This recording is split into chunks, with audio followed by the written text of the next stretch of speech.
Doctor, buenos días. Le vamos a presentar la revisión y recopilación acerca de atopía de altura. Sí. En el resumen tenemos los objetivos, que es revisar sistemáticamente el resumen actual de la evidencia existente sobre el efecto clínico y tratamiento de pacientes con atopía en altura. Entre ellos tenemos conocer los resultados de la terapia en pacientes con dermatitis atópica en altura, identificar los factores de riesgo de asma, rinitis, eczema en una ciudad andina y relacionar el tratamiento cutáneo estacionario en condiciones climáticas de alta montaña al eczema atópico y la psoriasis en una ciudad de altura. Los métodos. Se realizó una búsqueda bibliográfica sistemática donde se incluyeron estudios originales publicados hasta el mes de octubre del 2021. Bajo esto se diseñó una estrategia de búsqueda sensible para recuperar todos los artículos relevantes. Y luego se procedió a la evaluación de la calidad de los artículos obtenidos, viendo como viables para el análisis 5, en los cuales incluían dermatitis, rinitis, eczema, terapias, psoriasis relacionados directamente a atopía de altura. Siguiente. Como conclusión, una presión parcial de oxígeno reducida como existe en el clima de alta montaña en comparación con las tierras bajas activa la circulación, profundiza la respiración y mejora la circulación sanguínea en la piel, que se utiliza terapéuticamente. Un nivel más bajo de humedad conduce a un aumento de la evaporación de la piel, una disminución en la temperatura de la piel y una reducción en la picazón. Además, la falta de humedad en el clima de alta montaña conduce a una reducción de la carga del sudor y calor en el órgano de la piel. Siguiente. Las palabras claves, es atopía, dermatitis, rinitis, terapia, altura y piel. Siguiente. Acerca de la introducción, la dermatitis atópica es una enfermedad cutánea inflamatoria crónica caracterizada por exacerbaciones y remisiones posteriores. Se encuentra actualmente entre las enfermedades cutáneas más frecuentes en los niños. Es una enfermedad compleja con varios factores genéticos y ambientales involucrados. Acerca de la predisposición genética, esta conduce a una constitución atópica y una respuesta inmune alterada que resulta en una inflamación crónica y una barrera cutánea deteriorada. El tratamiento de la dermatitis atópica se basa en el control de la inflamación y la infección, a la vez la hidratación de la piel y evitar los desencadenantes. Los enfoques de tratamiento incluyen la terapia antiinflamatoria con inmunosupresores tópicos como dermatocorticosteroides, inhibidores de la calcineuria y el tratamiento antimicrobiano de acuerdo con las guías actuales. En casos más graves se necesita fototerapia o tratamiento inmunosupresor sistémico y la climatoterapia, que es para el tratamiento de diversas dermatosis inflamatorias crónicas y enfermedades pulmonares. La atopía es un factor de riesgo importante para el asma, la rinitis y el eczema, relacionado con el componente alérgico de estas enfermedades, que surgen a través de interacciones complejas entre la susceptibilidad genética y las exposiciones ambientales. Los métodos, vimos diferentes artículos titulados Actualización en dermatitis atópica, líneas de tratamiento del 2020, prevalencia y factores de riesgo de asma, rinitis, eczema y atopía en preescolares de una ciudad andina, el del 2020, características clínico-epidemiológicas de la dermatitis atópica en lactantes de 4 meses en el Hospital Adolfo Guevara Velasco de la ciudad del Cusco. 2019, terapia climática en alta montaña del 2015 y tratamiento climático alpino de la dermatitis atópica, una revisión sistemática del 2014. Se realizó un estudio transversal sobre atopía en ciudades a una altitud de 1.550 a 3.000 metros sobre el nivel del mar en promedio. Siguiente. La recopilación de datos y definiciones. Los datos de los artículos fueron recopilados entre septiembre y octubre del 2021 por estudiantes de la Facultad de Medicina Humana de la UAC. También hace mención al término enfermedades alérgicas que se usa para referirse a síntomas de asma, rinitis, eczema.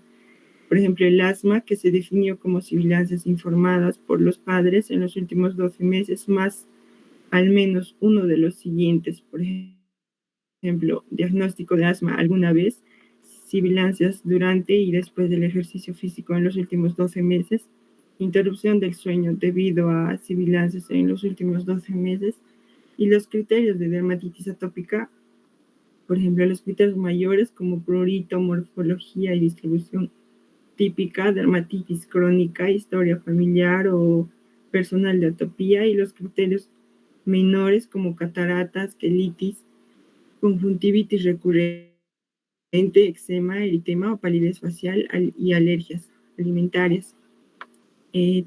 Acerca de la rinitis, se utilizó la presencia de congestión nasal o estornudos no asociados a un resfriado en los últimos 12 meses. Y el eczema, que se definió como la presencia de una erupción cutánea con picor en cualquier momento durante los últimos 12 meses. Y la psoriasis vulgar, definida como una hiperproliferación de queratinocitos epidérmicos combinados con la inflamación de la epidermis y a la vez de la dermis. Siguiente. Hablando sobre la discusión, primero analizamos el punto que es sobre la dermatitis. Nuestra búsqueda sistemática del efecto de la terapia climática alpina en pacientes con dermatitis atópica solo se han identificado en estudios observacionales. Vemos que la actividad de la enfermedad se redujo en un 96% de los pacientes al final de la terapia climática.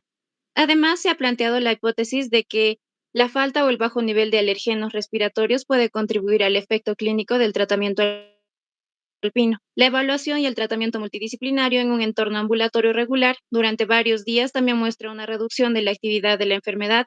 Esto junto con el uso de corticosteroides y una mejor calidad de vida hasta 2 años después del programa de tratamiento. Un avance en el conocimiento de la patogenia de la dermatitis atópica también se centró en lo que es la vía TH2, pero con una participación significativa de lo que es la vía TH22 y de los ejes TH1 y TH17 de la disfunción de la barrera epidérmica, el prurito y la señalización JAK-STAT, que serían los principales para este efecto. Eh, en el punto de la dermatitis en lactantes, los estudios realizados fueron en 170 lactantes que nos arrojaron como resultados en porcentajes que una exposición con mascotas durante el periodo prenatal representa un 39%, una renovación o pintado del hogar un 24%, antecedentes familiares de atopía de la madre, que va a tener un porcentaje más alto respecto al del padre, un parto vaginal espontáneo, que también es una gran mayoría, que es el 55%, y resaltando la parte del consumo de paracetamol consumido por el lactante, que representa un 61%, siendo el factor de riesgo o el factor desencadenante más importante para la dermatitis en lactantes. Siguiente. En el punto de eczema, rinitis y asma, los datos indican que a pesar de una alta prevalencia de síntomas de asma, que representa un 17%, rinitis un 48% y eczema un 28%, solo una pequeña fracción de estos síntomas, menos del 8%, se van a atribuir a lo que es directamente la atopía. Se han identificado además diferentes patrones de factores de riesgo para el asma atópica y no atópica. El asma atópica se asocia directamente con el sexo masculino, infecciones geohelmínticas previas, antecedentes familiares de enfermedad alérgica e infecciones virales respiratorias. Mientras que el asma no atópica se ha asociado básicamente con el orden de nacimiento y el comportamiento sedentario. Los estudios longitudinales también nos han proporcionado evidencia de 3 tipos de fenotipos diferentes de asma en la infancia. El primero, tenemos un asma transitoria asociada con infecciones virales del tracto respiratorio, que a menudo se va a resolver a los 6 años de edad. Como segundo, tenemos el asma no atópica asociada con infecciones virales del tracto respiratorio, que pueden persistir más de 6 años, pero que se resuelven en la edad adulta. Y por último, tenemos el asma atópica que persiste hasta la edad adulta, acompañada de un curso clínico, que en este caso va a ser más grave. Respecto a los estudios genéticos, se han identificado polimorfismos asociados con el asma atópica y no atópica, destacando la importancia de los antecedentes familiares como factor de riesgo muy importante. Estos antecedentes familiares de trastornos alérgicos fueron el factor más constante asociado con los síntomas de asma, rinitis y eczema, pero se requieren más estudios para identificar exactamente qué polimorfismo y qué alteración epigenética estaría asociada con esta enfermedad alérgica. Siguiente. Ahora ya centrándonos en las conclusiones, vemos que las características clínicas epidemiológicas prenatales de la dermatitis atópica con mayor porcentaje corresponden a una exposición a mascotas. También resalta el hecho de que las madres con antecedentes familiares de atopía son predominantes respecto a los antecedentes familiares de atopía de los padres. También el parto vaginal espontáneo, como ya se ha mencionado, y el consumo reciente de paracetamol, que sería algo muy importante de resaltar para lo que es la dermatitis en lactantes. Si hablamos de los fármacos biológicos, hablamos de los que están dirigidos directamente a lo que es la interleucina 4 y 13 y a los inhibidores del JAK.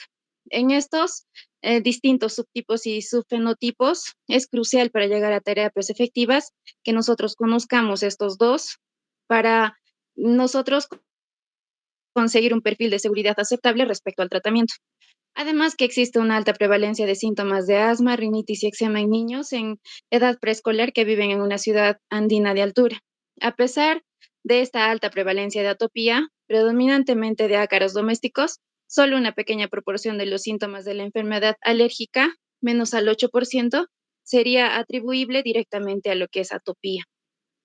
Los resultados de esta revisión sistemática nos proporcionan evidencia de muy baja calidad de que la terapia climática alpina da como resultado una disminución de la actividad de la enfermedad y una reducción del requerimiento de corticosteroides. Y podemos concluir en que los beneficios del tratamiento cutáneo en condiciones climáticas de alta montaña, especialmente en alturas superiores a lo que es 1550 metros sobre el nivel del mar, van a brindar resultados superiores al tratamiento farmacológico que se emplea en la psoriasis vulgar y de eczema atópico debido a las mejoras a nivel de la circulación. Siguiente. Aquí les mostramos la bibliografía que tomamos para la revisión de todos los artículos. Siguiente. En lo que es tablas y gráficos, la primera figura que mostramos es un análisis de correspondencia múltiple, donde vamos a ver una figura A que nos muestra una distribución espacial de dimensiones por grupos socioeconómicos. En este caso se clasifica como bajo, medio y alto, utilizando las dos primeras dimensiones. Y en una imagen B vemos el análisis de conglomerados utilizando puntuaciones de objetos. En este caso, los puntos o la coloración de los puntos nos van a señalar a qué nivel socioeconómico está dirigido el estudio. El azul va a ir al bajo, el verde al medio y el marrón al alto, ya que este estudio se centró en este tipo de población. Siguiente. Aquí presentamos la tabla 1, que nos muestra la prevalencia de lo que es directamente la atopía, y esta va a ser medida por prueba de punción cutánea de aeroalergenos y síntomas de asma, rinitis, eczema y por estado atópico. Si vamos a ver la relación directa a lo que es la atopía, solo se le puede atribuir un 33% de toda la población estudiada. Entre esto, vemos que de las tres características que es el asma, la rinitis y el eczema, el que más se va a presentar va a ser la rinitis con un 48%, seguido del eczema y por último lo que es el asma. Siguiente. En esta tabla número 2 vemos fracciones de síntomas de asma, rinitis, eczema, también atribuibles a atopía. La estratificación de asma, rinitis y eczema por la presencia de atopía va a ser medida por una prueba cutánea de alergenos positiva y eso nos va a mostrar que los síntomas no atópicos van a ser más prevalentes. El asma con un 7%, la rinitis con un 19% y el eczema con un 10%, esto directamente a lo que sería un criterio en atópico. Y respecto a lo que son no atópicos, solo se vio una diferencia en lo que es el eczema presentándose un 17%. Y solo pequeñas fracciones de los síntomas fueron atribuibles a la atopía como el asma el 3%, la rinitis el 7% y el eczema solo un 2%. Gracias.